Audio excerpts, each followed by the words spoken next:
Okay, alam niyo po, again, blessed Sunday morning po sa ating lahat. It is good to be in the house of the Lord. Amen. Maganda na tayo nasa bahay ng Panginoon. Tama po, ano? Sandali na po dahil na-adjust ko lang. Kasi naka-live na tayo. Okay, praise God. So, binabati po natin yung mga minamahal natin mga kapatid na nandito ngayong umaga to celebrate with us the Lord's goodness, the Lord's power, the Lord's presence, at saka po yung mga nanonood sa atin sa live. Ayun, okay. Praise God. Tama ba to? Parang napakalapit yata. Tama ba? Tingnan mo. Okay. Okay, sobrang close up. So mga minamahal, kanina pinag-uusapan po natin na ang September at saka ang August ay mga mahalagang taon. Praise God, dahil tayong mga believers, tayong mga Christians, ayoko naman po maging masyadong mapagmalaki tayong mga Christians dahil hindi naman dapat natin ipagmalaki yung religion. Ayoko po pinagmamalaki yung denomination. Ayoko rin po pinagmamalaki yung religion. Kung meron man dapat tayong ipagmalaki ang Panginoong Diyos. Amen? So, hindi natin tinataas anumang group, sino man, except the Lord. Because only the Lord deserves. Only the Lord God is worthy. Pero praise God, dahil tayo po ay binigyan ng Lord ng divine revelation. Okay? May revelation. Ano po yung word na revelation? Sa Greek po, tinatawag po ito na apokalupsis. Ano ibig sabihin ng apokalupsis? Pagtatanggal po ng takip. So, ibig sabihin, yung tao na nirilisan ni Lord ng Spirit of Revelation, ang mangyayari, hindi na po siya manghuhula o magtatanong kung ano ang nasa ilalim ng veil. Amazing sa Bible, lagi may binabanggit po na veil. Tama po ba? Lagi may binabanggit na veil sa Bible. At yun na nga, ang pinakakilalang veil ay yun nandoon sa temple ni Lord. Amen? Pahinga akong fan. Mainit. Alright. Ayun. So, thank you, Jason. Ano po? Alright. Sige, tuloy-tuloy tayo. Kasi po may schedule po. Ang Diyos po ay marunong mag-schedule. Lakas naman masyado. Siguro yung malakas sa inyo. Sa akin yan. Yan. Thank you. Thank you. Okay. Ako po yung nagde-desire na ilipat na tayo ni Lord. Kung bago lahat, gusto ko din pati yung lugar bago. Tama po ba? Kasi yung mga alaalang masakit, pag nandun ka sa same na lugar, maaalala mo pa rin. Tama? So I'm praying na the Lord will really transfer us. Bibigyan tayo ng mas convenient po na lugar. Hindi yung ganito na ang dami nang i-repair saka medyo mainit, no? So I'm considering that by 2024. Anyways, I want to declare, magde-declare po ako na ngayong 2024, how many years left? 'Di ba? Hanggang mag-2030, naniniwala po ako na magkakaroon po ng, okay, how will I say this? 7 years na lang. Can I just make a declaration here ng 7 years ng great changes. Amen po. So I'm saying changes, mga minamahal. Okay?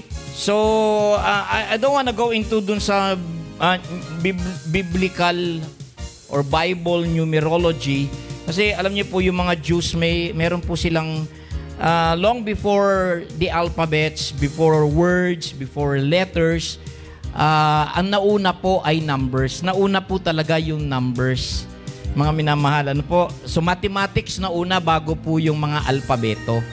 Okay? So ngayon, ang dami pong nangyari.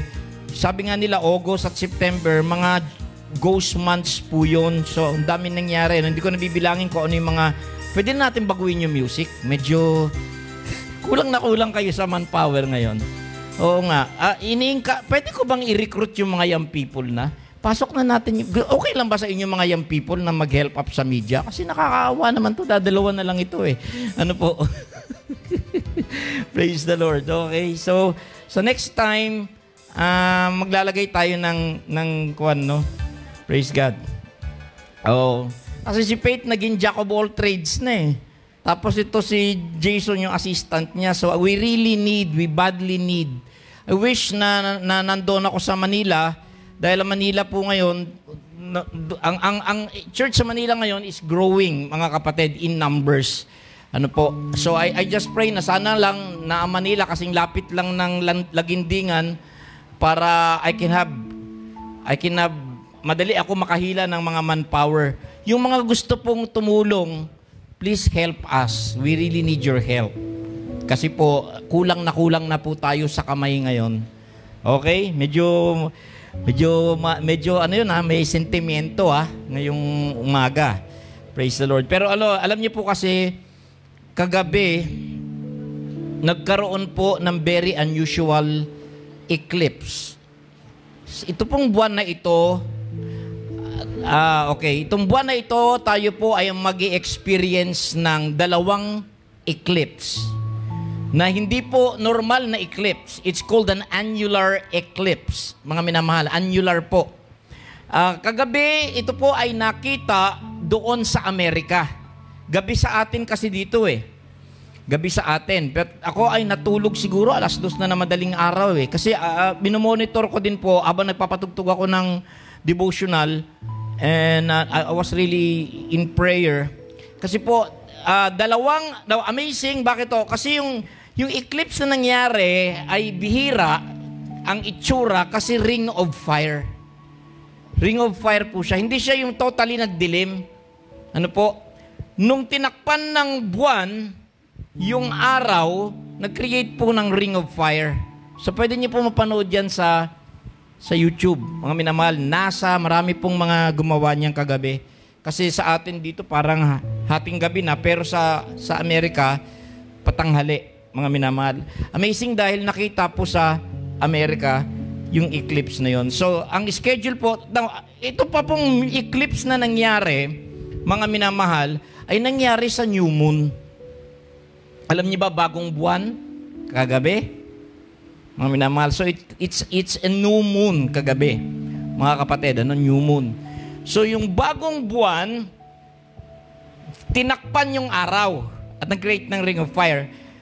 Okay, positive, negative tayo. Ano po? Dalawang malakas na energy po yun Hindi siya ordinaryong kwan. Nangyari sa new moon. Okay? Sa ibang parte ng mundo, naging talagang madilim na madilim, especially the United States. Sa 28 naman, sa full moon, okay, new moon and full moon, sa full moon naman ng 28, magkakaroon naman ng lunar eclipse. So, kinikilabutan po ako habang nagsasalita ng ganito. Bakit to? Ang buwan ng September at October ay masyadong importanteng buwan sa Israel. Dahil yun po ay mga closing months. In fact, isa sa mga sinasabi po na peak yung mga bisita na dumarating sa Israel ay sa buwan ng October. Bakit maraming pumupunta sa Israel, Pastor? Besides sa Holy Week, besides sa Holy Week. Kasi yung Holy Week naman, hindi masyado sa mga evangelical Christians. Yung Holy Week ay very much to do sa mga Roman Catholics during Lenten. Pero yung mga biblical, yung mga evangelicals, madalas silang pumunta ng Israel to celebrate with the Jews, mga minamahal, yung last 2 feasts nila. Yung sinasabi pong Rosh Hashanah, which is New Year. Ano po? New Year yon, Rosh Hashanah, 10 days po yun. Tinatawag po ito sa Bible na Feast of the Trumpets. Okay? Feast of the Trumpets. 10 days po yun. Ihip ng trompeta. So, 1, 2, 3, 4, 5, 6, 7, 8, 9, 10. But yung 9 and 10, mga minamahal, yun ang pinaka-significant na dates ng ng Rosh Hashanah. Maraming nagsasabi na most likely ang rapture of the church mangyayari sa Feast of the Trumpets. Pero iba ang nag-rapture, mga minamahal. Kasi yun, magkakadikit, no? 10 days na trompeta, Day of Atonement, pasok po how many days? Yung Feast of the Tabernacles or Tabernacles. Maraming mga Christian churches pumupunta sa Israel ng ganyang buwan ng October. Mga minamahal, Feast of the Tabernacles. Okay? Pero alam niyo kung ano nangyari? Sa kasagsagan ng maraming pumunta doon at nagpipiesta sila, hindi nila alam na ang number one top intelligence sa buong mundo ay matetake by surprise: land, air, water. Bakit to? Nagkumpiyansa sila. Sa panahon ng kasagsagan ng feast, tumira ang Hamas. At pumapalo na po ng more than 3,000 ang casualties ngayon. Mga minamahal, ano po? So it's like, sabi ng iba, this is even or might be, mga minamahal, worse than ISIS. And they are calling for a global rage against humanity. So let's combat that in prayer. Naget po ba ninyo? Kasi may panawagan sila na hindi lang mangyari nawa ito sa Israel. Ikalat yung lagim sa buong mundo. Now tayo mga Christians dito sa Mindanao, dapat po naka-red alert tayo sa prayer natin. Naniniwala po ba kayo? Okay, mahirap po na mag-off guard, mga minamahal, no? So this is really something, While ang presidente ng Amerika ay pinahina ang US military dahil kakakain niya ng ice cream, sana hindi naman na siya ang lalabas sa susunod na US presidential election. My goodness, bakit to? Ay talagang walang-wala po ang Amerika ngayon, as in, di ako nagbibiro sa inyo, mga kapatid. So, kita po natin, dalawang part na ng mundo ang may giyera ngayon. Isa na lang ang wala at World War III na. And that is the Asia-Pacific region. Meron na po sa Europe, meron na sa Middle East. Asia na lang ang wala. And there is a brewing, mga minamahal, issue dito sa atin between the Red Dragon and the maliliit na Asian countries from Japan, Taiwan, the Philippines, at yung iba pa po dahil nga dun sa big bully, mga minamahal. Now na mahina ang Amerika, hindi natin alam, no? So it's really the peace of the world right now is hanging on a thread. Isang manipis lang po na sinulit ang humahawak ngayon sa kapayapaan ng buong mundo. Delikado po ang giyera. Kung marami ang natroma sa COVID, huwag naman itulot ng Panginoon na magkaroon po ng giyera. My goodness, iba ang giyera. Walang kinikilalang tao yan, na artista ka, politiko ka, o kung sino ka man. Pag lumusob yung mga talagang masasamang partido, talagang kaligtasan natin, Diyos na lang. Di ba? So, I mean, ilang Pilipino ang ginanon, di ba? Mga minamahal, kawawa, may Pilipina pa nga na napakabait naman. Hindi niya maiwan-iwan yun, pero hindi pa rin siya kinuha, no? At kung di ako nagkakamali, may mga ilang celebrity din tayo na stranded doon. Sila Julian San Jose, si Rayber Cruz, at saka si Ethel Bubay na stranded din po doon. So hopefully, magkakaroon po ngayon ng mas parang parang paglipad ng mga Pilipino dito. So I hope na hindi po ito magdagdag ng Bakit to? Why? Because something is happening in the heavens.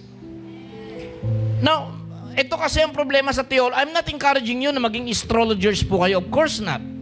But the thing is, ang pinaka-confusing at contradict na parte ng Bible is the Old Testament. Hindi po ako nagbibiro sa inyo. Like, iba ang istorya ng Genesis chapter 1 when the Elohim, alam niyo po pag yung Elohim, pasapapyaw lang, hindi ko po kayo tuturuan ng matindi sa... Kaya nga, praise God, meron tayong bagong tipan. Paano na lang kung walang New Testament? Amen? Paano kung hindi dumating yung true light? Sino yung true light? Si Jesus Christ. The real and the true prophet sa Old Testament, pinapatay ng mga religious leaders. Yes or no? Pinapatay nila yung mga totoong propeta. Kaya nga sabi ng Panginoon, tingnan mo nga, Faith, pakicheck, na sinabi ni Lord na, ang dami kong pinadalang propeta sa inyo. Pero anong ginawa ninyo? Pinatay. Now, ito po kasi, ito nakakatakot, madaling magpastor at madaling magturo ng Bible. Pero ang problema, hindi lahat ng may alam sa Bible, inaalam kung ano ang history surrounding paano nagkaroon ng Biblia at sino-sino, mga pinagdaanan nito. I mean, Bible na yan eh. Pasa ito. So, sa Old Testament, it's just one God.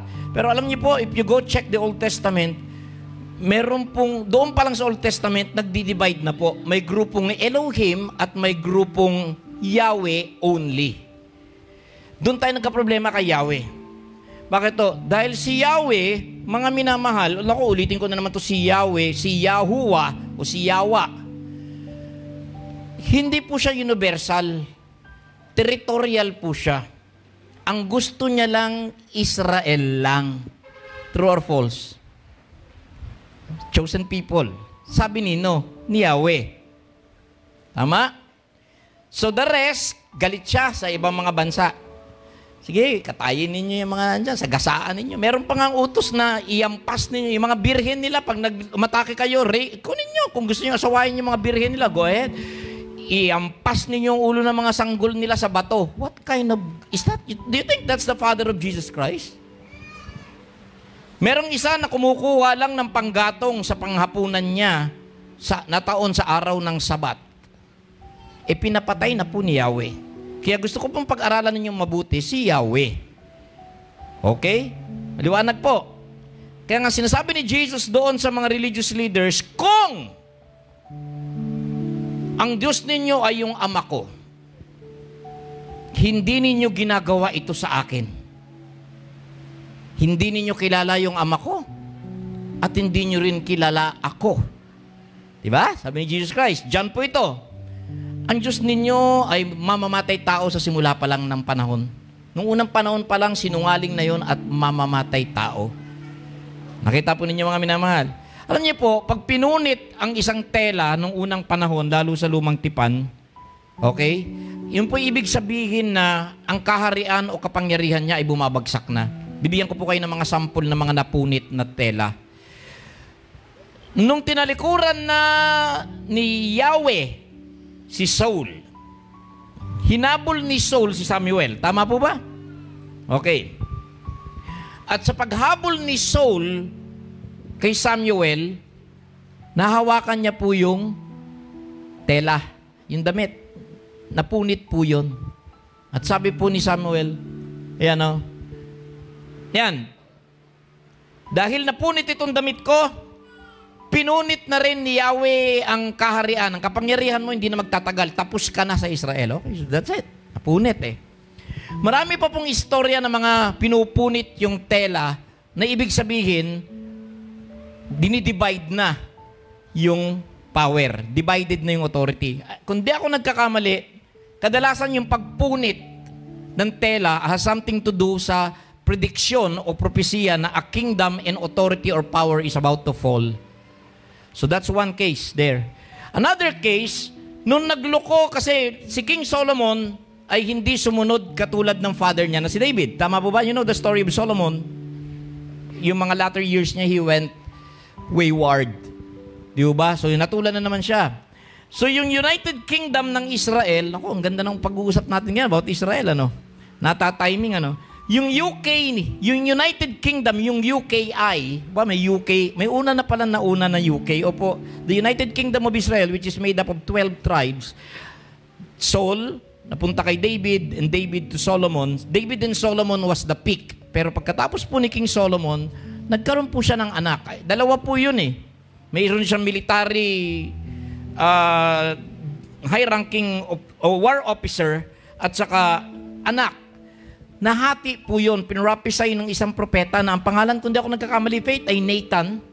At sinabihan niya, I stand corrected, si Jeroboam, pinunit din niya, na ibig sabihin, pupunitin ni Lord yung kingdom. Pupunitin ni Yahweh yung kingdom. At yung dalawa, mapupunta, yung Judah, mapupunta doon nga sa isa, kay Jeroboam, kung hindi ako nagkakamali, at yung 10, mapupunta kay Rehoboam. So, mahahati na po yung kingdom. Basta nagpunit ka po ng damit noon, ibig sabihin, hindi na buo yung lakas mo. If yung temple sa Jerusalem ay kay Jesus Christ o sa tatay niya, bakit nung namatay si Lord Jesus, may napunit din doon sa Holy of Holies kuno? piniliwanag po ni Paul na yung tabing, yung veil ay hindi ang Panginoon, but si Satanas. So when Jesus died and shouted, "It is finished," napunit na po ang power ni Satan. Amen? Ayan, so nakita niyo yan, Yan, binibigay ko po sa inyo yung mga text. "And he tore Israel from the house of David, and they made Jeroboam the son of Nebat king. Then Jeroboam drove Israel from following the Lord, made them commit a great sin." So nahati, basta nagpupunit ng tela, yun po ay isang gesture na nagsasabing, hindi natagal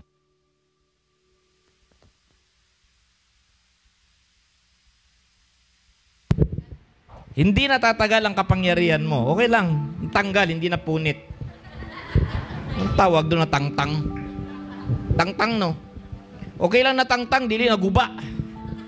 Saan ba to? Lord, bigyan niyo po talaga kami. Kung babaguhin niyo lahat, pati gamit namin, baguhin ninyo. Amen. Praise the Lord. So, dami na rin ako natututunan na Cebuano. Wala pa tayong Rizal, no? Okay. So, mga minamahal, bago ko ituloy, pray muna tayo dahil marami tayong pag-uusapan ngayong umaga. Most gracious, loving Heavenly Father, we thank you for this time that we have gathered you people once again. I pray na mangusap po kayo sa amin. I pray na maramdaman namin, maging sensitive kami sa Holy Spirit ngayong umagang ito. Lord, grabe na ang mga pangungusap ng Diyos sa heavenly. Sabi nga ninyo, pag nakita nyo na lahat ng signs sa earth, ang last signs ay isusulat ko na sa langit. So there will be an ascending na Lord. Meron na pong leveling up. Kita na namin lahat ng signs dito sa earth. Pero kakaunti ang tumitingin ng signs in the heavens.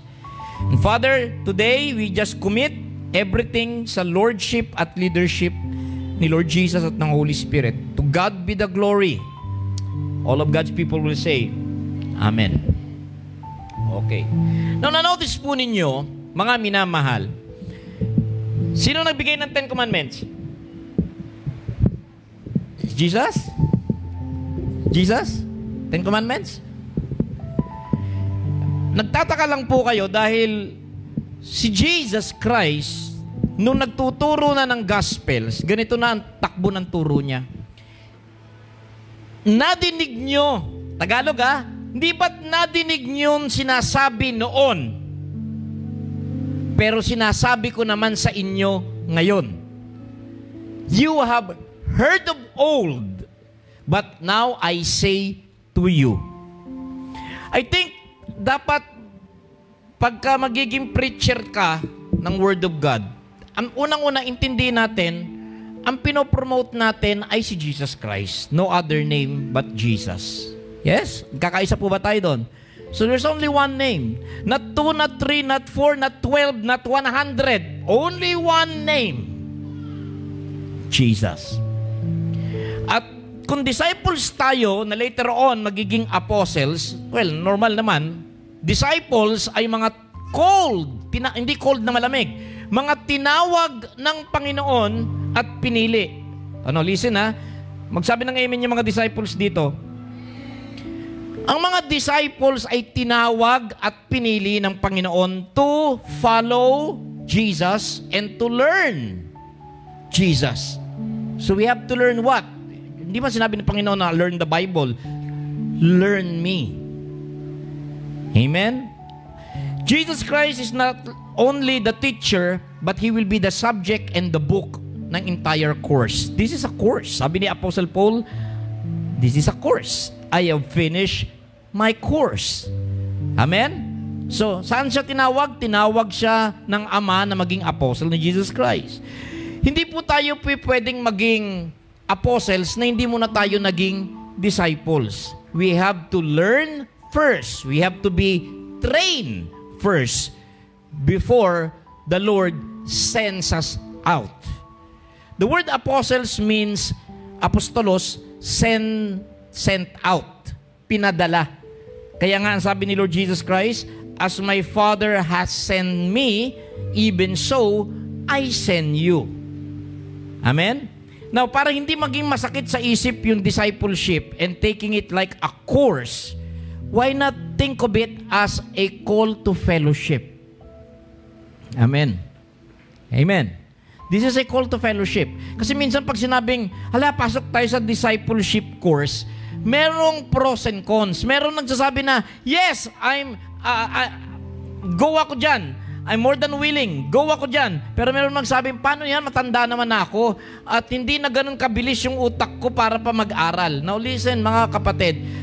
It depends on how you take it, mga kapatid. No? So don't think of yung discipleship na para ka nag-i-enroll sa isang school, but rather, it's a lesson you learn when we have developed a relationship with God. Amen? So kinakailangan po, we have to enjoy this. Okay? Kasi relationship, fellowship, discipleship. Walang kwenta ang discipleship kung hindi muna na-establish ang relationship. Amen? Relationship muna sa Ginoo. Pag hindi ayaw ang atong relationship sa Ginoo, wala gyud nakawan. And what happens when we have a relationship? When nag-start ng relationship ang Panginoon sa atin, bago tayo maging church, bawat isa sa atin gagawa ng Diyos ng trabaho. Amen po ba? Hindi tayo tinatawag sa church para magsimula si Lord gumawa. Actually, kaya nga nagka-church dahil nagkasama-sama yung mga taong tinawag niya. Yung po from the word ecclesia. Alam niyo kinakailangan, ako, napakatatanda na ako, baka 100 taon na ako, hindi pa ako tapos nagturo ng dapat ituwid. Ano po? Hindi tayo gagawa ng church para ma-born again. Ang church ay samahan ng mga born again. You don't come, naget po ba natin? So you don't establish or make a church para to make people born again. Of course not. This is an assembly. This is a company. This is a congregation. This is mga minamahal, samahan ng mga tinawag din ng Diyos. Collective, tinawag po yun ecclesia. We become a body. We become, mga kapatid, a collective group of people called ones, called out from the world. So kita tanan na ay calling. So a relationship natin na established because of that calling. Amen? Wala kayo napansin. Ayan, pakibasa na lang po. Kayo po yung bumasa. 1, 2, 3, go.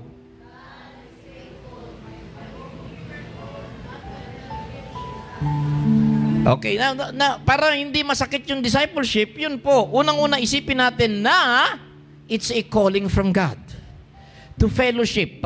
Tagalog po niyan, ang Diyos ay tapat na siyang tumawag sa atin na makisama. Okay, pwede po ba yung word na sama? Okay? Tinawag tayo na makisama kanino? Makisama sa kanyang anak na si Jesucristo. So it's really pakikisama. Makikisama tayo kanino? Sama tayo kay Jesus. Sunod tayo kay Jesus. Learn Jesus. Nandiyan po sa, I think, na-post mo na ba, Pete, kanina? Matthew 11, na sinabi ng Panginoon, come to me all ye that are heavy laden, and I will give you rest. Kayo na mga pagod na, kayo na mga gulo, ganyan, ganyan. You want rest for your souls? Take my yoke upon you, rather, and learn from me, or learn of me, for I am meek and lowly in heart, and you shall find rest unto your souls. So learn me. Ako yung pag-aralan niyo. Amen? So, it's really a relationship. Then, yung relationship na yun becomes a fellowship. What happens, Pastor, pag ako ay sumunod kay Jesus? Well, ito po mangyayari. Jesus is God's power of change. Whenever the presence of Jesus is around, changes happens. True or false? Kung nasaan si Jesucristo, may pagbabago. Okay? Habang yung mga Yawista, tinatawag siyang rebelde, ang totoo, hindi siya rebelde, revolusyonaryo. Parang ganun din yata yun, di ba? Well, depende how you define. The word revolution means to change. Pagbabago.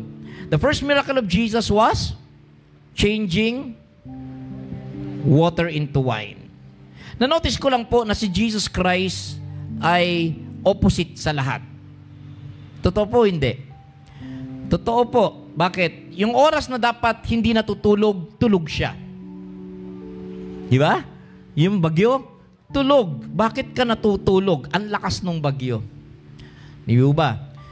Pag panahon na taggutom, mga minamahal, umapaw. Every time na meron pong crisis or lack or deficiency, pero nandoon si Jesus Christ, nare-reverse yung situation into an overflow. It's supernatural. There's always this change. Jesus is always, the presence of Jesus ay meron po palaging pagbabago. Amen? The first miracle was the water changed into wine. There was, mga minamahal, a crisis. We ran out of wine. There's no more supply of wine. Malaking kahihiyan ito. Hindi pa tapos yung kasiyahan, ubus na. So, ibig sabihin, we can find Jesus in situations and issues na mataas ang need or greater ang need kaysa dun sa available supply. Praise God. Jesus was there. Amen? Hello? And paano gumagalaw si Jesus Christ? Wala akong binibida dito kung puro si Jesus. Wala akong ibibida sa inyo kundi si Jesus po eh. This is all about Jesus. So, paano nagka-miracle? Ang tinitignan ng normal na tao ay yung finished raw material na. Tama po ba? Pera-pera na dapat. Alak na diretsyo. Sana. Di ba? Pero wala po ba kayo napansin na si Lord Jesus Christ ay hindi kagad-agad mag-provide ng finished product? Okay. Bakit to? I think ang may right na magsabi na I'll find ways ay si Jesus Christ. Sino bang bangko yung nagsasabing we'll find ways? Tinood? Isa yan sa pinakamahirap na kausapin na bangko. Hindi ako nagbibiro sa inyo. Tama?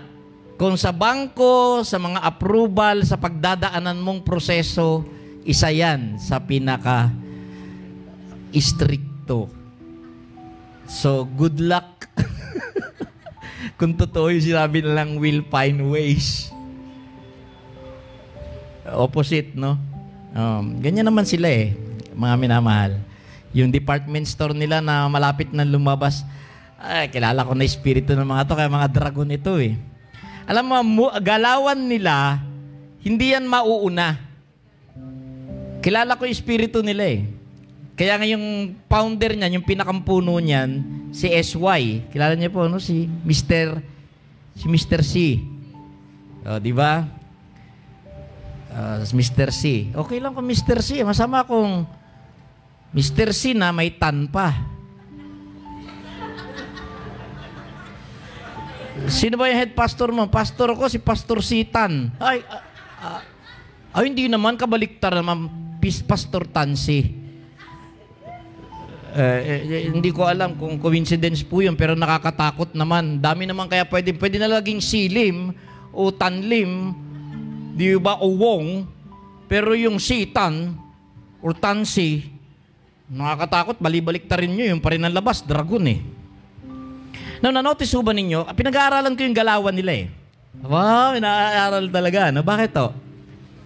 Na-notice ninyo na ang pinakamabait ay si Gaisano? Dahil, yun, matalino talaga yun, pioneer. Lahat ng mga lugar na sabihin nyo ng delikado, parang wala naman tayong kita dyan, pero siya ang unang-unang nagtatayo ng mga department stores, para siyang may Star Trek spirit. Yun ang totoong espiritu ng entrepreneur. May makumukuha ng entrepreneurship dito? Okay? Subject? Okay. You heard of entrepreneurship, di ba? This is about business, management. Okay.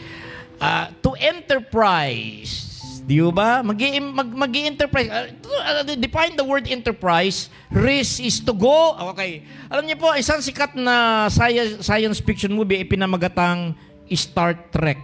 At ang pangalan ng kanilang spaceship ay Enterprise. At ang mission nila ay to go where no man has gone before.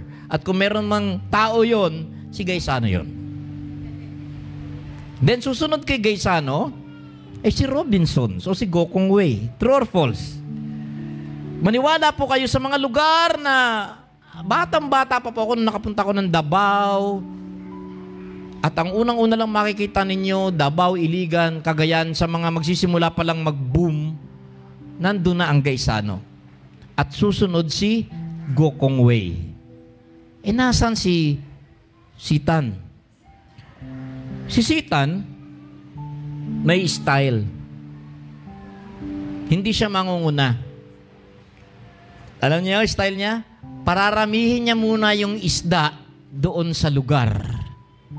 At pag marami na yung isda, biglang dumarating ngayon. Pag marami na, alam niya na malaki na yung mga, malalaki na yung mga creatures doon, biglang darating yung super size na pating na megalodon. At sabay lulunukin silang lahat. Ganon ang style nila sa banking at business. Na-notice niyo na po, ni-reveal ko na. Naku, magagalit sa akin sila Sitan yan. Okay, ganon ang style nila. Lulunukin nila yung mga maliliit. So, hindi muna sila pupunta doon bilang mauna. Bayaan nila na may mauna at pag meron na pong mga established na at saka sila darating, alam nyo, pagtayo ng SM dyan sa may Tambo, Babu, Gaisano, unting hihinang ang Robinsons. So, kita ninyo, malakas na loob nila magtayo. Di ba? Okay. Kasi nga, meron na pong mga then pag pinasok yung panglas, nandun na yung pinakamalaki. Teka, nauwi tayo sa business and entrepreneurship. That's a strategy. Punta tayo dito sa word ng Panginoon. Kanina, pinag-uusapan natin about yung change. Amen? Major changes ang naka-schedule because ang mga langit ay nagsasabing magkakaroon po ng major changes. Unang-una, silipin muna natin. Sa Genesis 1, interesado pa po ba kayo? Yung creator doon ay laging nagsasalitang let us. Check natin, Faith, kung ano yung mga sinabi niya doon. So, ang Genesis chapter 1 ay creation account ng mga religious leaders ng Judaism na ang pangalan ay Elohis. Elohis. Now, iba naman yung sekta na Yahwehis. Yung Yahweh, solo lang palagi. Ako lang, wala nang iba. Pag may gagawin dyan, o gagawin, o may ginawa, ako ang may gawa. Lagi niyang, mahilig lang siya sa ako lang. Okay, naget niyo po. Pero itong creator, sa Elohim, okay, and Elohim said, let us make man. Now, notice po ninyo, let us make man. Kung check po ninyo, puro let us. Sa Genesis 1, sabay na ginawa ang babae at lalaki. Wow. Okay? So, may equality doon sa Genesis 1, mga kapatid. Okay. Maraming nagtatanong, naku, pwede ko ba sa paggataan ito ngayon? Faith, nandito ako sa male and female, sabay ginawa Kasi address ko lang tong concern na to. Ito ang problema Kaya nga, alam niyo po, ako ready na po ako na hindi na ako magturo ng Bible. Ayoko na, papagod na rin ako. 41 years na ako sa trabaho na to Parang gusto ko mag-coaching na lang at saka mag-mentor One, may mga sekta o grupo o fellowship o paniniwala na patahimikin ang mga babae. Tama? Dahil sinulatan ni Paul si Timothy. Makinig po kayo sa Wednesday dahil masasagasaan ko ito sa Wednesday BSK. Prolong. So, hindi ba dapat magsalita ang babae? Bawal ba ang babaeng pastor o bawal ba ang babaeng magturo? Dahil sinabi sa Timothy. Hindi po ako naniniwala doon. Pero nakasulat, pastor. Well, ang binabasa atin ng mga teacher ay mistranslation, misinterpretation, and taken out of context. Hindi nila binasa yung buong istorya. Dahil nag-warning palagi si Pablo kay Timothy na ang trouble ng simbahan laging nagsisimula sa kwentuhan ng matatandang walang ginagawang mga misis sa bahay. Aray. Nakalagay po sa Bible yun. Hindi pinagbabawal na wag mag-share ng Word of God, kundi tumahimik kayo dahil ang dami ng problema ng simbahan gawa ng mga marites. 2,000 taon na nakalilipas. So ito yung mga ninuno ng mga original na marites. Ito yung sinabi, basahin niyo yung Timothy. It's an interpretation taken out of context. If Jesus was against that, hindi sana ang unang witness ng resurrection niya ay si Mary Magdalene. Alam niyo, nakita na ni Mary tatlo yung grupo na yun eh.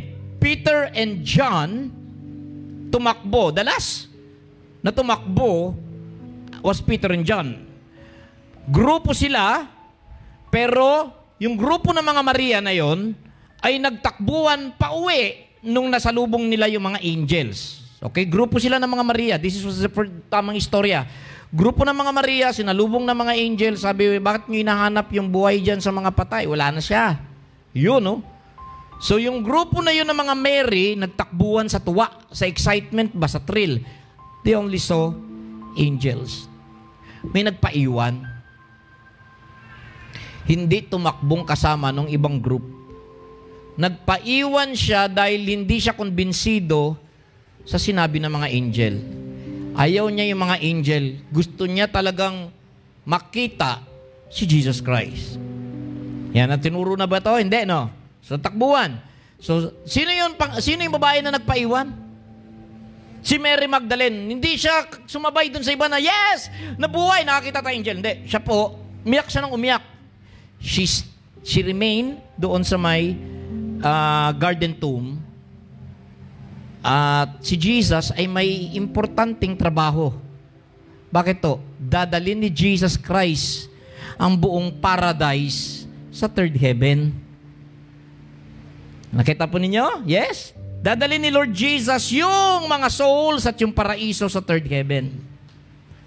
Priority yun, top priority. Dami nun. Hindi ko alam kung gaano kadami yun. Dahil ang sabi ng Bible, lahat ng Old Testament saints ay dadalhin niya paakyat. Pero hindi naman na-postpone. Na-delay. Alin na mas mabigat? Yung isa o yung marami? Diba? Alin na mas matimbang? Yung isa o yung marami? Well, kung numero, mas matimbang yung marami. Pero alam niyo pala, ang tinitimbang ni Lord, hindi yung dami. Kundi yung pagkakalapit ng tao sa Kanya. Bakit to? Wala na pong isa sa pinakamalapit kay Jesus kundi si Mary Magdalene.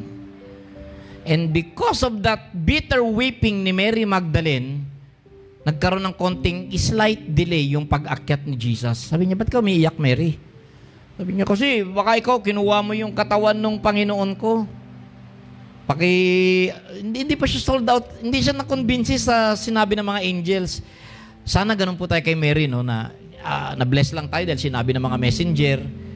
Meron pala talagang klase na hindi ako, nakaka-bless yung message, pero hindi ako hihinto hanggat hindi si Lord mismo. Amen?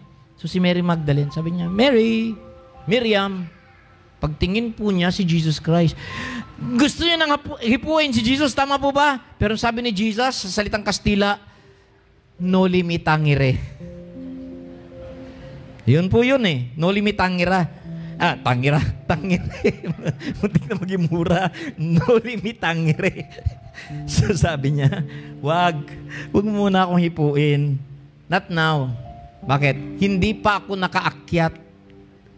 So, nakita po ninyo, I am not yet ascended to my Father, but go to my brethren and say to them, I ascend unto my Father and your Father and to my God and your God. Akyat muna ako doon.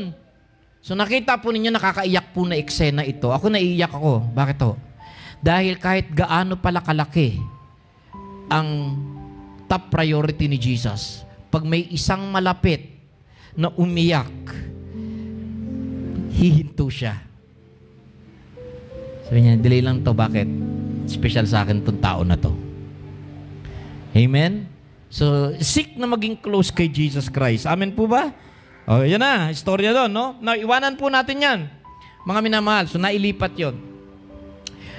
Now, ano yung sinasabi mong taken out of context? Bakit to? Sabi po kanina, balik natin, ito yung sinabi ni Paul. Marami siya nag-warning kay Timothy kasi si Timothy at sa Titus, sinasanay niya sa pagpapastor. Sinasanay ni Paul, si Timothy at si Titus. Kaya nga yung sulat ni Paul kay Timothy at Titus ay tinatawag pong 3T po ito, 3 na T. 1 Timothy, 2 Timothy, and Titus. Tinatawag po itong pastoral instructions or pastoral epistles. Ang sinabi niyo dito, I suffer not a woman to teach nor to usurp authority over the man but to be in silence. Why? Kasi nga po, nung mga panahon na yon, nagkaroon na din po ng mga malalaking problema ang mga churches, nagkakaroon ng mga divisions because po sa kwento-kwento. Besides, they learn to be idle, wandering about from house to house, and not only idle, but also gossips and busybodies, saying things which they ought not. 1 Timothy 5:13. So you got to read the whole book to catch the reason why the Apostle Paul, manahimik nga kayo dyan, the older women likewise, that they be reverent in behavior, not slanderers, not given to much wine, teachers of good things. Wow, mas masama pa pala yung mga babae nung unang panahon. Bakit to? Kasi ngayon lang, may magsasalita lang, pero nun, miinom pa eh. Kaya siguro. Then may sinabi din si Apostle Paul kay Timothy na old wives' fables. Layo ka dyan sa mga, pag sinabi pong old wives' fables, mga alamat at mga kwento na pinagkikwento-kwento nila na ganyan. Nandyan po yan. Sinabi niya, yung profane babblings, but avoid, reject profane ayan o, kita niyo po, na kay Timothy din o. But reject profane and old wives' fables and exercise yourself towards godliness. You will have to read the whole book. Kung ang babae ay tatayo, hindi para makialam sa buhay na may buhay, kung ang babae ay tatayo, hindi para magkalat ng mga issue, kung ang babae ay tatayo para maging witness ni Jesus Christ, that is approved by God. It's God. Ang binagbabawalan ni Paul yung mga chismosa. Tumahimik kayo pag nasa simbahan kayo. Huwag kayong magbahay-bahay. Huwag kayong magkalat ng kung ano-ano mga kwento. Manahimik. Yun ang sabi ni Paul. Now, teka sandali. Pwede ba magdala ng word of God ang babae bukod kay Mary? And yes, dahil meron sinabi sa Psalms, great was the company. Ang sabi po doon, great was the company that declared your word. Sa original po, nasa Psalms yan, Pate. Parang sa original po na Hebrew, ay great are the company of women na nagdala ng salita ng Diyos. Magandang ilagay ang salita ng Diyos sa mga babae. Walang nagsabi na amen. Ako, gusto ko, na ang salita ng Diyos ilagay sa mga babae. Bakit to? Viral. Mas gusto ko pa nga mga babae yung preacher. Bakit? Mabilis kakalat ang word of God. Ayan o. The Lord, basa, go, 1, 2, 3. Basahin niyo po lahat. 1, 2, 3, go, kayo.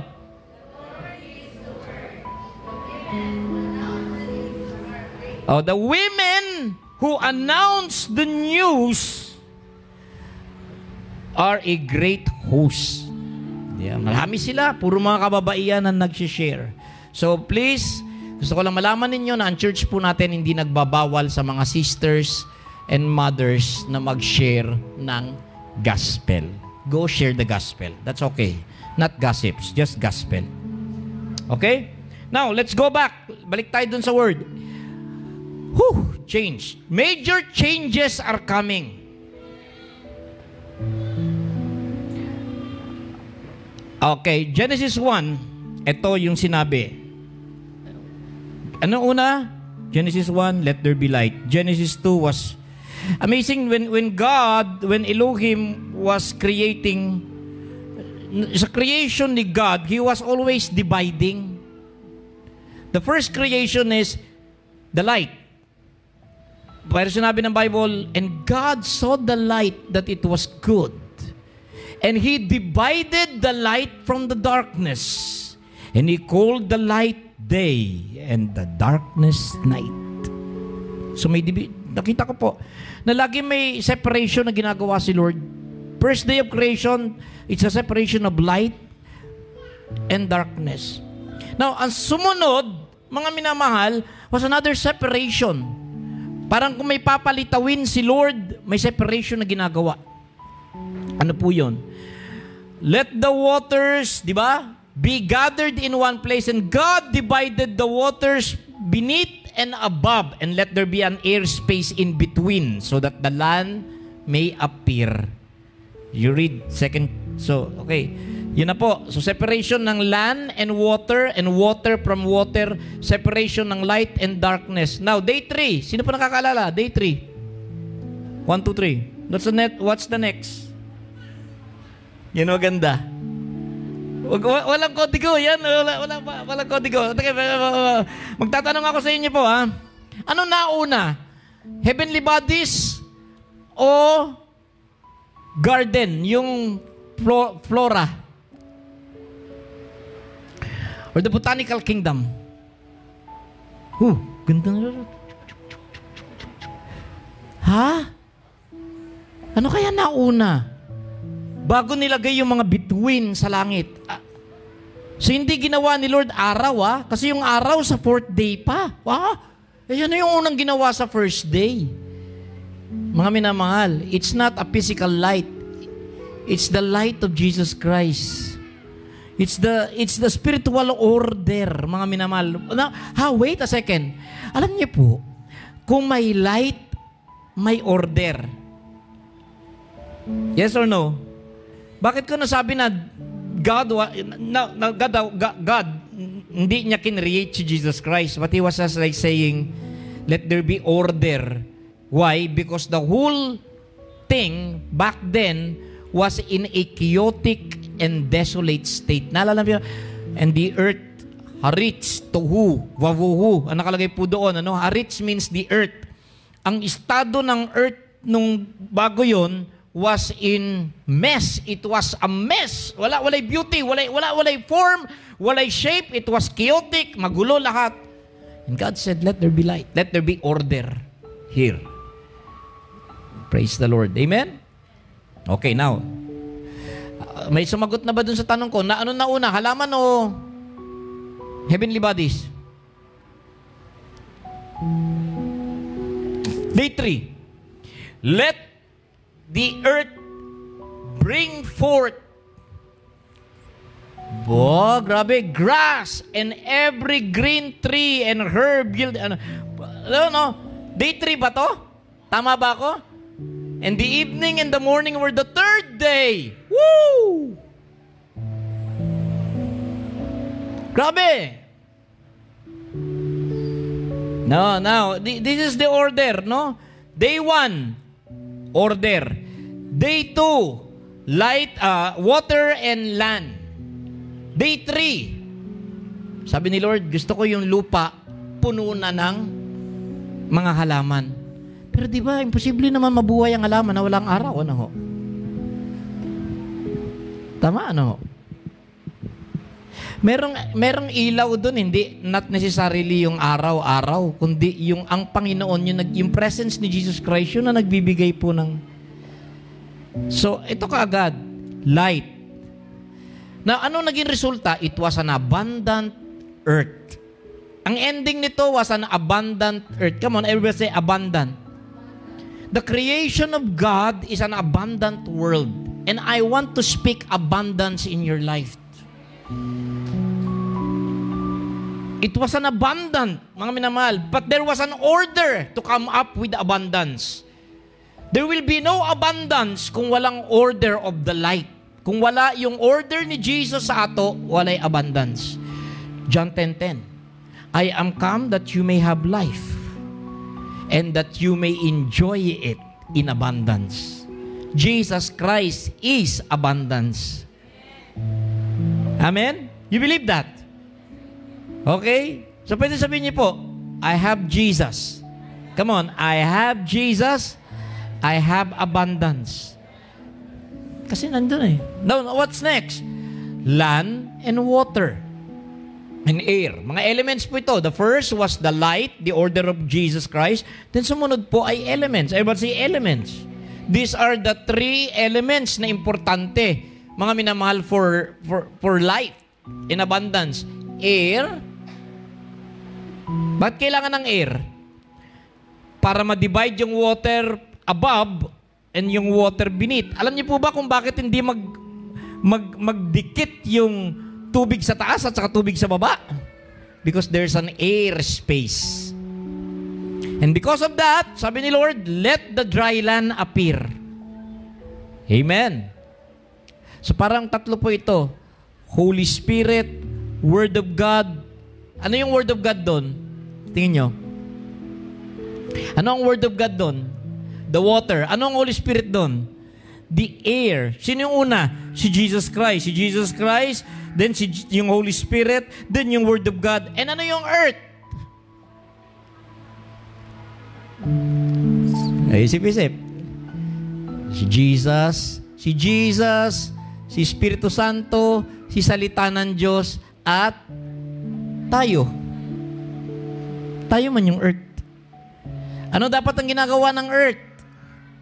Ang gusto ni Lord sa mga tao, humble. Pag sinabi mong earth grounded, mababa lang tayo. Amen po ba? Huwag kayong mag-alala dahil pagka manatili kayong mababa, ang susunod na project ko ay maging berde kayo. Hindi berde isip, kundi matabunan kayo ng lahat ng puno at lahat ng halaman. Amen. Parang ang ganda ng message natin ngayon, creation Praise the Lord. Are you following? Okay? The elements. Then, punta na tayo sa fourth day. Naku, fourth day na. Pero pastor, di ba parang imposible no, na magkakaroon ng... Okay. Ilang tao na pa ngayon? 8 billion plus ng tao ngayon? 8 billion. Wala ba kayo napansin? Marami ng puno na naputol. At marami pa daw gustong paputol na puno si Bill Gates. Kaya binibili niya ang ektarya, daan-daang libu-libong ektarya ng mga sakahan sa Amerika. Dahil sabi niya, ang sinisisi niya ay mga halaman daw ang nagiging cause ng global warming. Talaga naman tong tao na to, may tapak sa utak ito. Wala akong pakialam kung siya yung pinakamayaman dito. Pero dalawa yung gusto niyang pakialaman sa creation. Gusto niya na pabawasan ang araw at bawasan, puro bawas. Okay, tatlo yung gusto niyang bawasan habang siya'y nadadagdagan. Bawasan ang ilaw ng araw, bawasan ang mga tanim sa lupa, at bawasan ang mga tao sa lupa. So this guy must be he's an absolute nut, mga minamahal. He is kontra sa creation, sa design. Okay? Now, teka, sandali. Saan galing ang oxygen? Halaman, ano ho? Ngayon, bakit nakakahinga pa rin tayo ng oxygen? Konti na yung halaman. Dahil ang dami ng subdivision. Alam niyo ba? Kung saan ang pinakamalaking oxygen ang gagaling ngayon? Saan po? Sa karagatan. Praise the Lord. Dahil sinabi ni Lord, darating yung panahon, ubusin ng mga tao yung halaman na yan, pero marami pa ring halaman sa ilalim ng dagat. Kaya yung oxygen natin, lumalabas din po galing sa karagatan. Praise God. Bait ni Lord, no? Okay, then, susunod, sun, moon, and stars. Para tayong nag-Sunday school lang kaya ngayon. Boys and girls.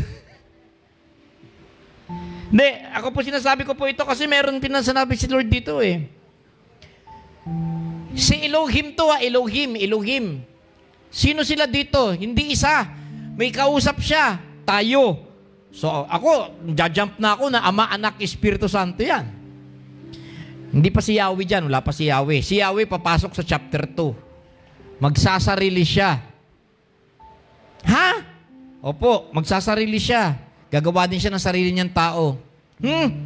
Ibig mo sabihin, ibang tao yung sa Genesis 1? Kung kaya niyong lunukin, opo.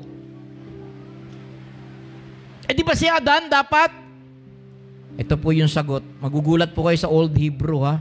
Nako, talagang kulto na to si Pastor Roderick. Ilang taon bago lilitaw yung pangatlong anak ni Adan? 120 ba? 130? Ilang taon bago lilitaw yung susunod na anak ni Adan? Dalawa yun na yun, una. Si Cain, si Abel, pinatay ni Cain si Abel. Tapos masusundan yon ng another tao na ang pangalan ay Seth. Okay? Ilang taon si Adan yan nung nagkaanak siya kay Seth? Okay? Nandyan yan. 100 ano? 130. May 130 na po ba dito? Wala pa? So go and multiply. Kaya nyo pa. And Adam lived 130 years and he begat a son in his own likeness after his image and he called his name Seth. So 130 pa. Tapos doon pa lang lalabas yung mga babae na anak niya at saka mga iba pang mga anak. Okay, na ba't ko binring up ito? Ito. Si Eva at Adan ay high priest at high priestess ni Yahweh.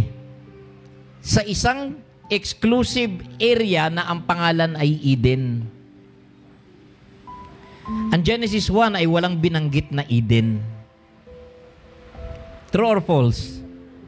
Ha? Walang binanggit na Eden. Tama? Ang Genesis 1. Kung babasihan nyo ang Genesis 2, ang edad pa lang ni Adan hanggang ngayon ay more than 7,000, between 7,000 to 8,000.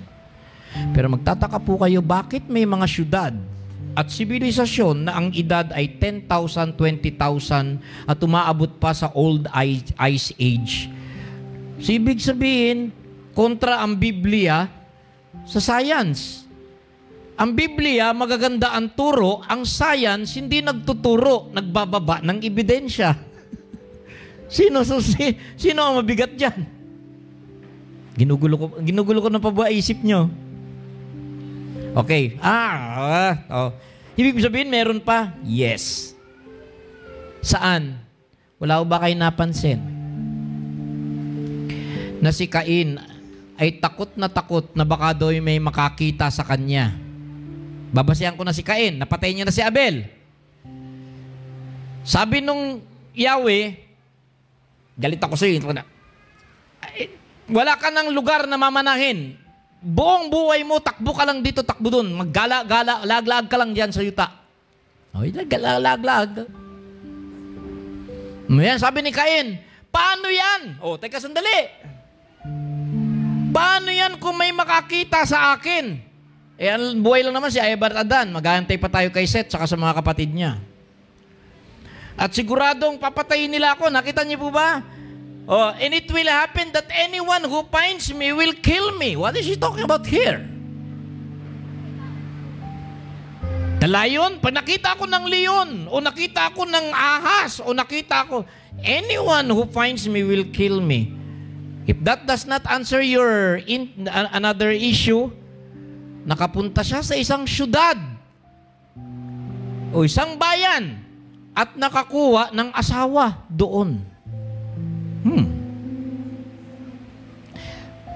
So, medyo itataka na po kayo. Tama po ba? Now, yung mga shallow Bible teachers, they don't wanna touch on this. Don't rock the boat trick. But it will take revelation to know these things. Are you with me?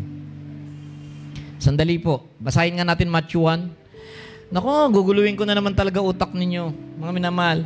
Maganda ang Bible, lalo kung ang Bible ay kasundo ng science. True or false?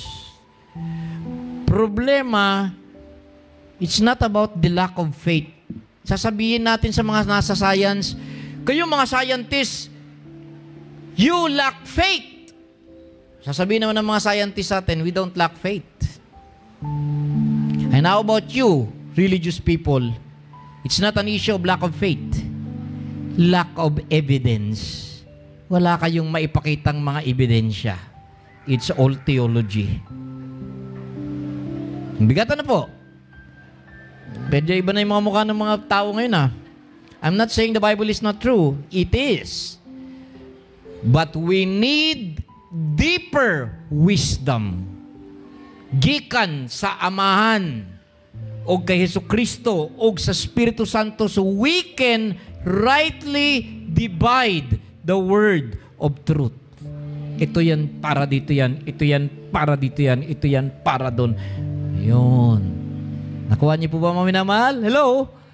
Okay? Well, Bible is saying and telling us the words of God, science is showing us the works of God. So, hindi naglalaban ng Genesis 1 sa Genesis 2. Bakit to? Sa Genesis 1, mayroon na pong creation doon. Pero dito sa Genesis 2, dito kayo magugulat. Bakit to? Pwede ko bang gawin alas 12 na? Meron ba kayong pinrepare na pagkain ngayon?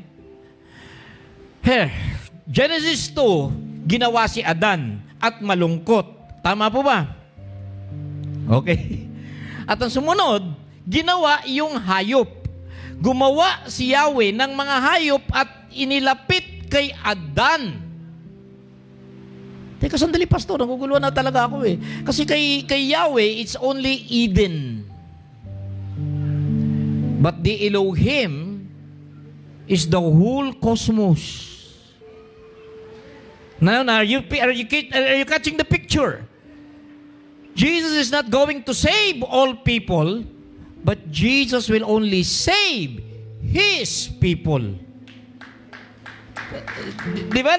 Notice po ninyo, hindi man sinabi sa Bible na, and you are to call His name Jesus, for He will save all people. Hindi po yun ang sinabi.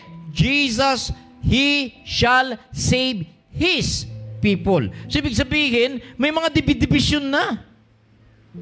Now, this is a deeper theology and I don't want, go on seek God. Huwag nyo na istorbuhin yung isip nyo. I just nag-unload lang ako ng ilan. Kung sa kakaunti, nanginig na po kayo, paano pa ko ilagtak ko lahat ang container na ako, grabe ka.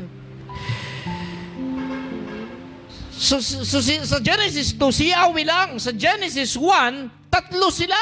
Ama, Anak, Espiritu Santo.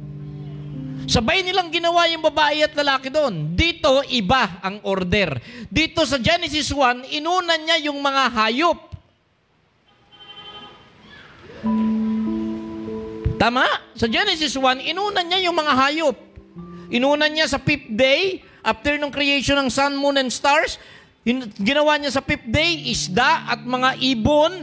Mga minaman, it was an abundant word. Take a sandali, Pastor Roderick. What is going on here? Grabe, mabigat na po ito. Are you ready for this? There's a real world na ginawa ng Diyos. And most of the people right now are living in a delusionary dream world na ginawa ni Yahweh. With all the curses, with the reality of sin. And that is why pag si Jesus pumasok sa dimensyon na ito, anuman yung problema dito sa dimensyon na ito, Jesus will just smile at sabi niya, hindi patay, only sleeping. Hindi wala, sobrang dami. Hindi kulang, sobra-sobra yan, aapaw. Kan sabi ng Bible, hindi na dapat tayo sa mundong ito. Merong isang higher realm, merong isang heavenly dimension na doon nakaupo tayo enjoying abundance and authority. And you can only find this in Jesus Christ. It's in Jesus, not in the old God. If any man is in Christ, I will set you free. Can I say this? Pag nakita niyo yung mga loved ones natin namatay, we cry. They're lost. They're gone forever. They'll wait for us somewhere. But right now, yung mga namatay, they are praising and blessing God. At ang prayer nila, alam niyo po, hindi sila buhayin, kundi tayo ay gisingin na makawala na rin dito sa maling realidad na ito. Because this reality is false. This reality is a dream. This is a bad dream, everything in this. I don't know if you just heard this kind of theology. This is a different kind. If any man is in Christ, he is a new creation. All things pass away. All things become new. Hirap, no? You have to be born again to enter into the kingdom. So let's pakinggan natin si Elohim. Mga minamahal, hindi ko kayang sagutin sa isang preaching lang. At alam ko na ang mga binaba kong bomb Son ay magbibigay na naman ng marami pang tanong sa inyo, which is good. Because you will now seek. Okay, now here. Bakit ginawa ni God yung sun, moon, and stars ni Elohim, ni Father, Son, and the Holy Spirit? Ito ang sabi. Balik tayo sa day 4. Faith. Kasi closing na.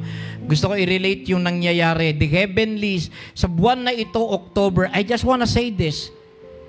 These 3 months, there is a very, mga minamahal, powerful anointing that God has released in the heavenlies. I wanna say this. May tatanong ako, how many of you are seeing 444 and 1111 lately? If not sa plate number, maybe sa mga digital cellphone ninyo, and if you're not, that's okay. That's fine.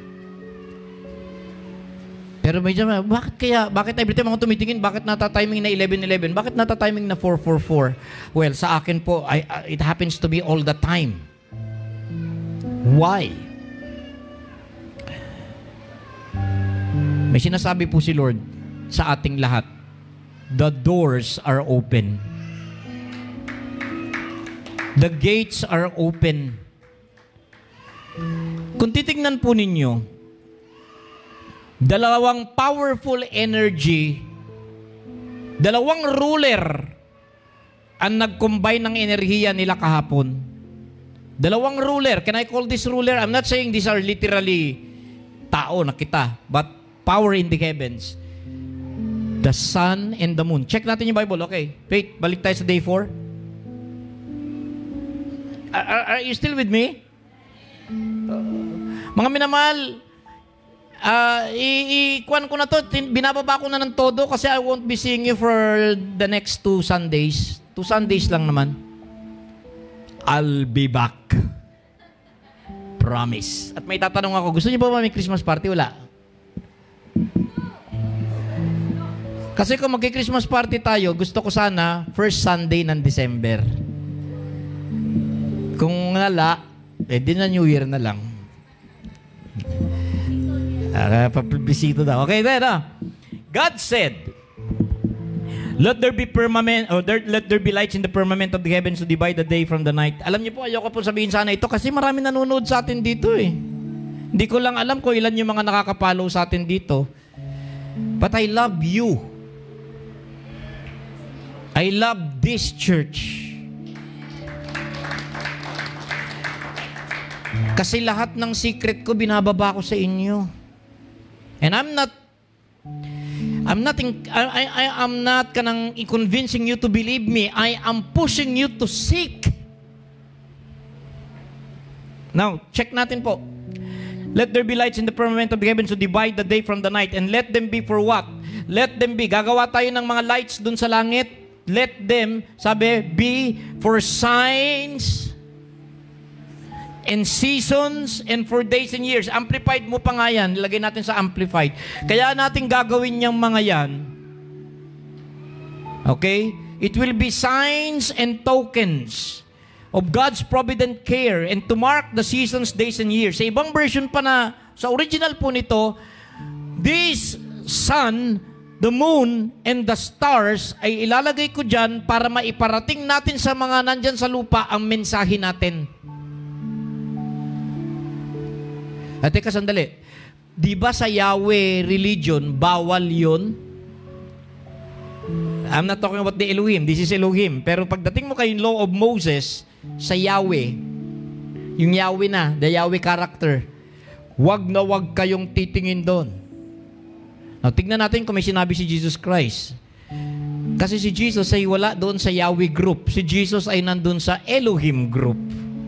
Ba't ko nasabi? May kinakausap siya, Father, glorify your Son. Babalik na ako dyan. So, hindi siya nag-iisa. May kinakausap siya, Ama.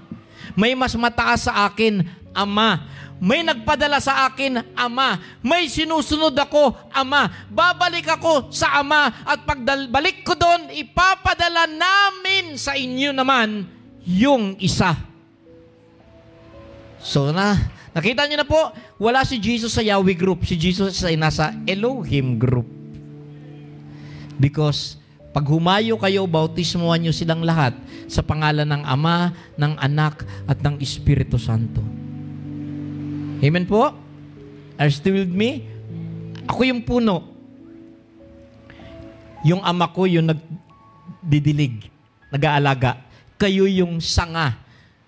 At yung enerhiya at sustansya, yun yung Espiritu Santo. Kung anong meron ako, pupunta sa inyo. Grabe, no? Grabe, no? Ganon si Jesus, hindi makasarili. Hindi katulad ng isa na, hop! Ayaw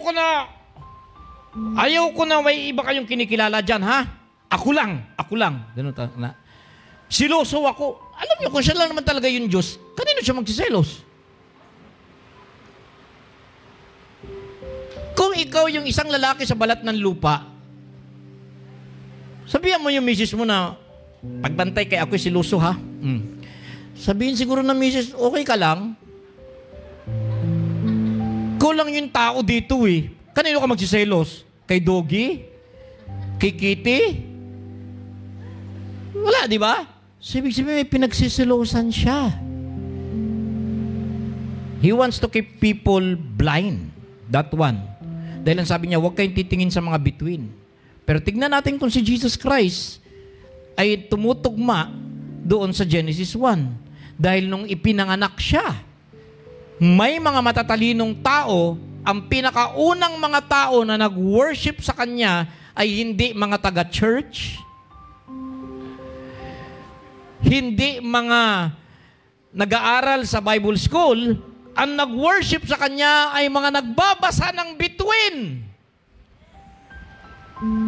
Tama? True or false? Sabi, paano nyo nalaman na may anak ng hari?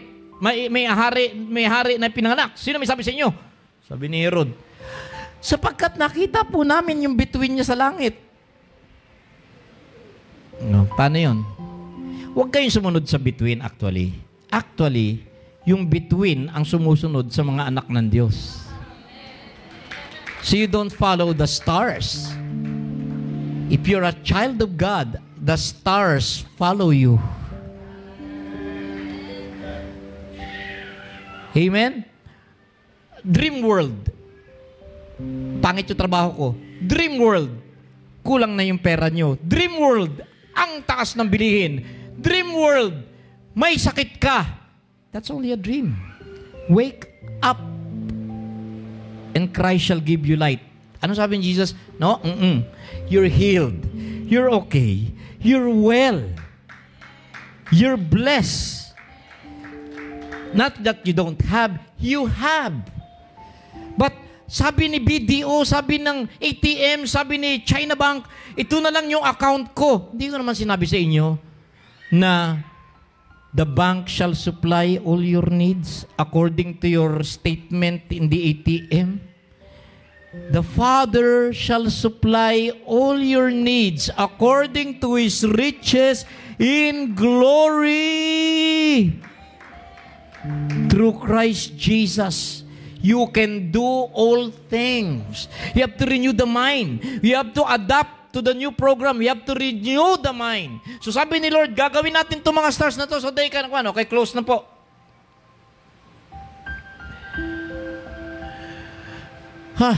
Grabe.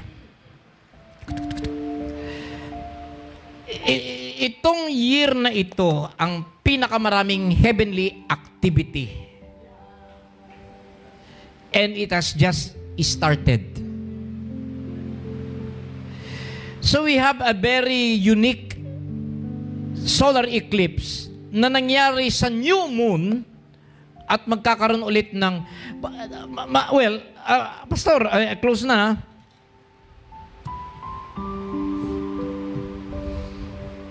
Pastor, maraming pastor siguro magbe-bless sa'yo at meron ding mga old school na magagalit sa'yo dahil, well, I don't care.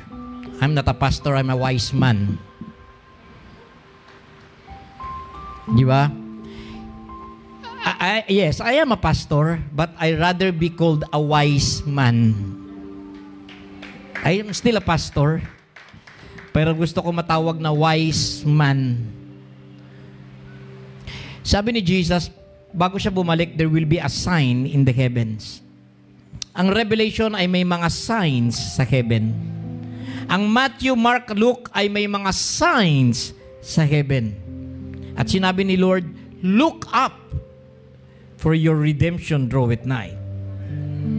The last sign before His coming will be seen in the heavens. Then they shall see the sign of the Son of Man. They will not see diretso the Son of Man, but they shall see the sign of the Son of Man. Now, like here, mga minamahal, please, maging wise tayo. Only the wise will shine like the stars. The wise ang mga sumalubong kay Jesus Christ. The wise virgins sumalubong kay Jesus Christ. Yung mga wise servants, they were able to multiply. Now here, bababaan ko na po kayo. Magsabi ng amen yung totoong may pinagdaanan for the last 3 months na hindi maganda. Masakit.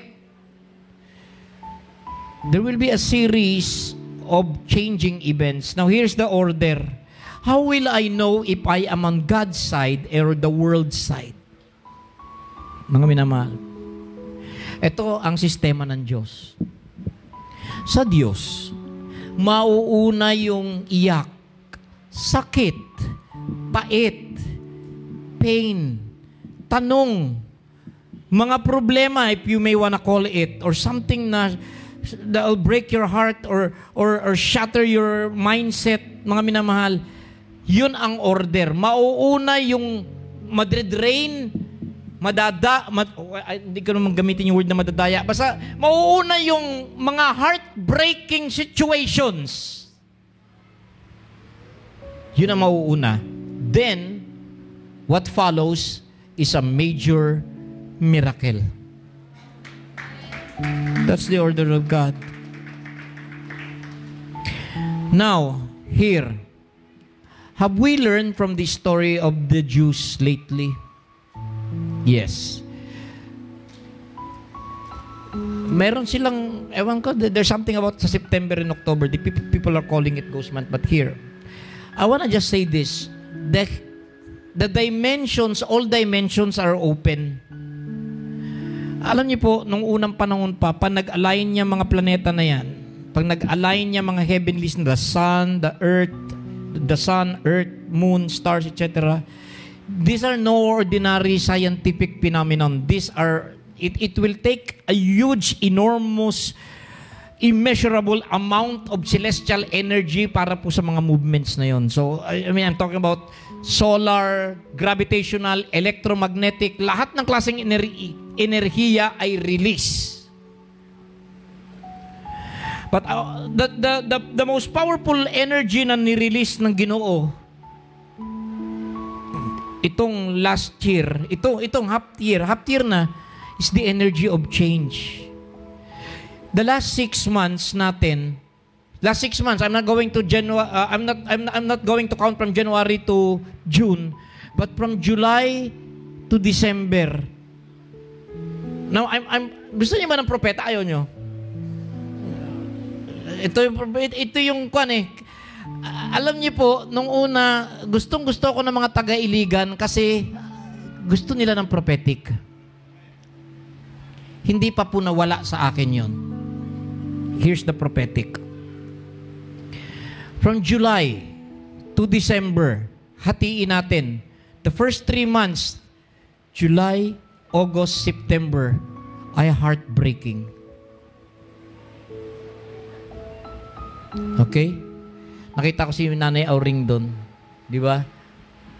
Anong buwan umuwi si tatay? August o September? August.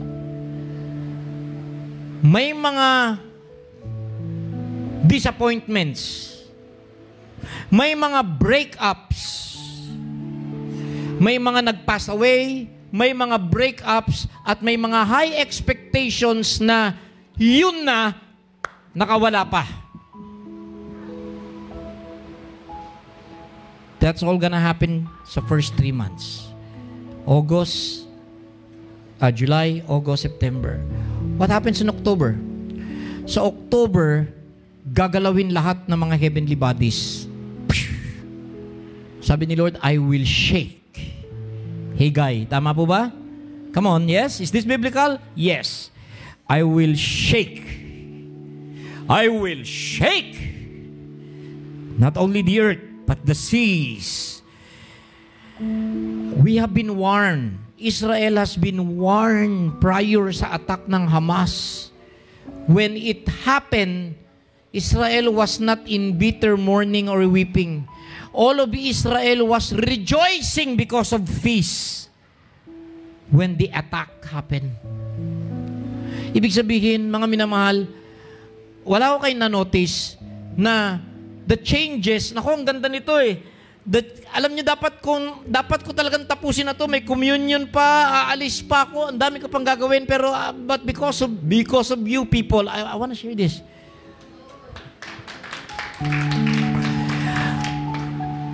Yung changes na magpapataas sa buhay mo ay una, babasag sa puso mo. At dumarating sa iyo ng hindi mo inaasahan. Dahil kontra doon sa mga inaasahan mo yung dumating. Pero sabi ni Lord, itataas kita, pero hindi your way, my way. So the first 3 months is going to be the fact na you are shattered, we are broken emotionally, physically, mentally, psychologically, financially. That brokenness is already a power released by God, that God is already changing you. God is already changing me. And the very first thing na mararamdaman mo pag tinamaan ka ng anointing of change is the feeling of inconvenience. Very uncomfortable. Aray, gaday, agay! Sa mani, uy!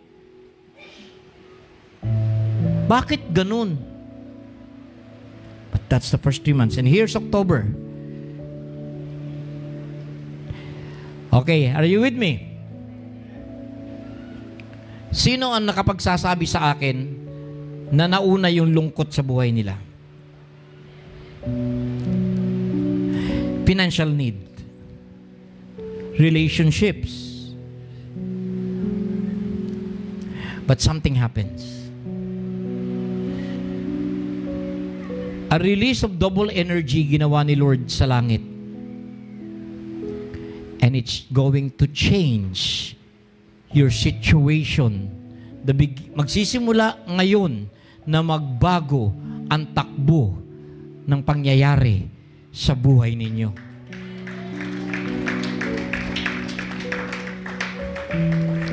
This is very neutral, but this is also positive and negative.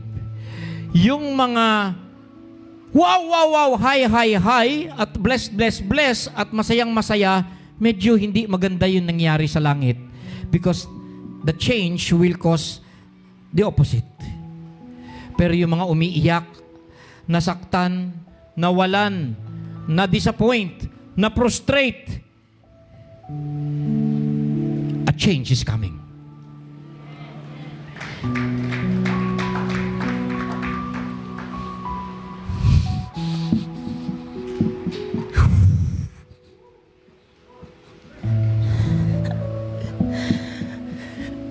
I'm closing.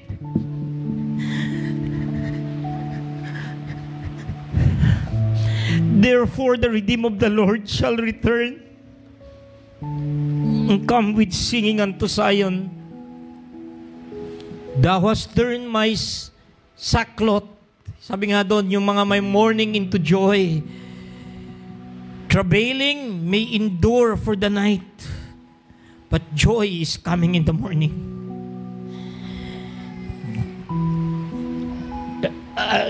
Tinatapusan ko na po yung Word of God. There is change coming. Change. Let's all rise in the presence of the Lord, shall we? Thou hast turned my mourning into dancing. Di ba po? Thou hast put up my sackcloth. Naalala niyo pa nga tanan? Thou hast turned my mourning into dancing for me, and girded me with gladness. Therefore the redeemed of the Lord shall return and come with singing unto Zion, and everlasting joy shall be upon their heads. They shall obtain gladness and joy, and sorrow and mourning shall flee away. Therefore the redeemed of the Lord shall return and come with singing. Yung mga nawalan, yung mga ninakawan, sabi, I will restore. Oh, thank you, Father. Salamat, Lord. I feel, can you just raise those holy hands towards God in heaven? I just want you to feel the energy. I just want you to feel the power. There is, Lord, right now, bukas ang aming mga buhay. I release the power of God upon each and every one of us. Upon each and every one of us. Release the power of God upon each and every one of us. Release the power of God upon each and every one of us. Making us, getting us ready for greater things. New things of God, a new vision of God, a new strength from the Lord. New doors are opening while old doors are closing. The shadows are fading away. Lord,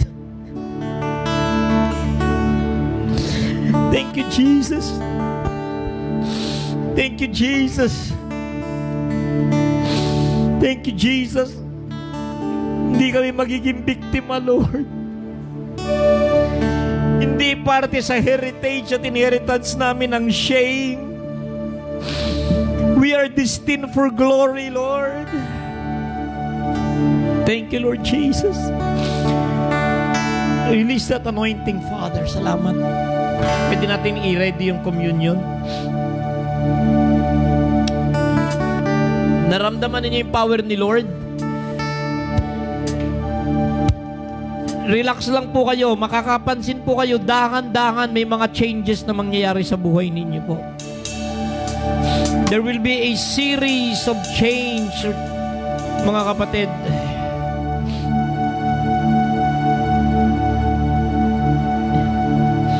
Thank you, thank you. Sige, you can now distribute the elements, please. Salamat, Lord Jesus. When you died, it is finished. The kingdom of the devil has been torn apart. Punit na po ang power ni Satanas, Lord. We are no longer under the kingdom of darkness, Lord. Thank you, thank you. At the cross, there I first saw the light, and the burden of my heart rolled away. It was there by faith I received my sight, and now I am happy all the way. Siya nga po, Lord. And at the cross there I first saw the light, and the burden of my heart rolled away. It was there by faith I received my sight, and now I am happy all the day. Siya nga po, Lord. Oh, the blood, the wonderful blood. Oh, the blood of Jesus. Oh, the blood of Jesus. Oh, the blood of Jesus. It washes white as snow. Thank you, Father. Lord Jesus, salamat that we are a new creation in Christ. Salamat, Lord. we are new creation in Christ. We are God's new creation in Christ. A creation, Panginoon, of strength and power, a creation of blessings in abundance, a creation of joy in perfect harmony and in fellowship with the Maker, with the Creator, Father God, with the Lord Jesus Christ and with the Holy Spirit. Thank you, Lord, na pinunit nyo na ang kurtina ni Satanas. Pinunit nyo na ang hold niya sa buhay namin. Lord, thank you, Lord Jesus. It's all been paid in full. Tetelestai, it is finished. Father, we speak open heavens. Salamat, Lord, dahil alam ko po na marami pong mga testimonies na darating sa inyong mga anak ngayong mga araw na to. Salamat. Nung gabing ang Panginoong Jesucristo, the night He was betrayed, He took bread, and after blessing and giving thanks, He break it. Yeshua the Master said, "Take, eat. This is my body, which is broken for you. Do this in remembrance of me." Thank you for the healing of the soul, healing of the heart, healing of the mind, healing of the body, healing of relationships, healing of finances. Salamat, Lord, in Jesus' name. Let's all partake of the bread, shall we?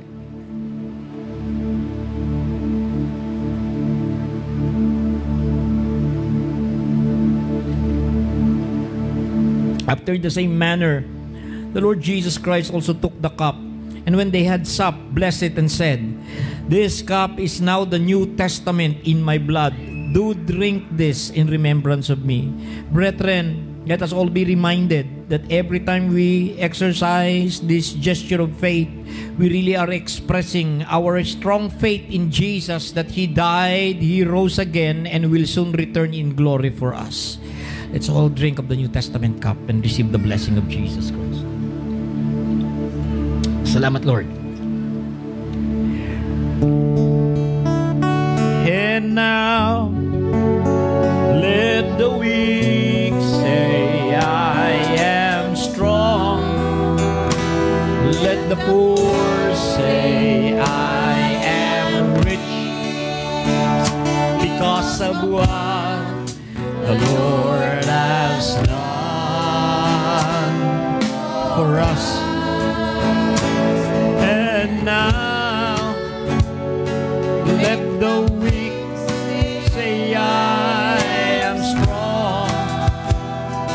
Let the poor say, "I am rich," because of what the Lord has done for us.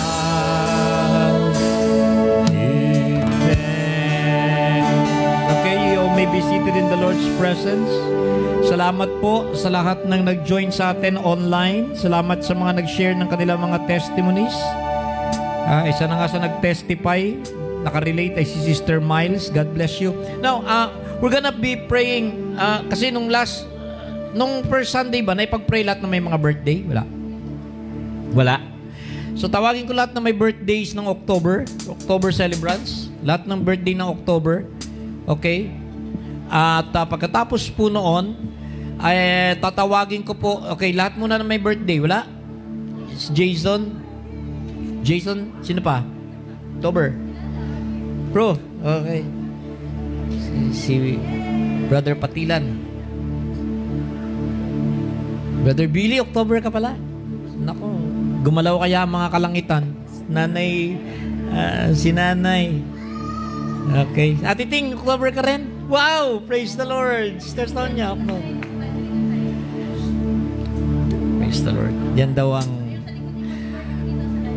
birth month ng mga mayayaman. October. Sige. Pagkatapos po nito, tatawagin ko lahat ng Women's Fellowship at saka Women of Destiny, dahil magre-release din po ako ng blessing sa inyo. Okay, may blessing na paparating. Ayaw nyo? Okay. Father in heaven, Lord, we bless and we thank you. Okay, Lord, salamat pala sila Sister Miles, isama ko na rin, saka si Sister Judith Sinarosa. Ayan, mga umabol yung mga may birthday sa online. Salamat po sa family na mga kapatid namin, mga brothers, mga sisters, Lord, na binless ninyo ngayong buwan na ito. Alam ko po, Lord God, na sila ay lalo nagiging malakas. Sila ay lalo nagiging mainit sa pagsiserve sa inyo. Prayer ko po, bless them with good health. Bless them with long life. Bless them, Lord. Sabi nga, you will satisfy them. And also, God, they will continue to grow in Christ. And that they will receive the fullness of the Holy Spirit, Lord, beyond limits. Salamat, Lord. Na ang pamilya nila, bahay nila, kalusugan nila, kabuhayan nila ay inyo pong bless. And find them faithful until you come. In Jesus' name, Amen. Oh, Sister Cheryl Habol. Ayan, October 31. Sa lahat ng October celebrants, happy birthday to you.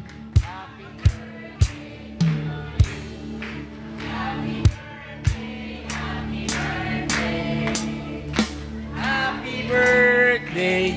Huwag na kayong umalis, Ate Ting. Saka nanay, kasi yung mga women's, lahat ng women's, sa kaliwa, okay, lahat ng women's fellowship. Dito, Women of Destiny. Yun.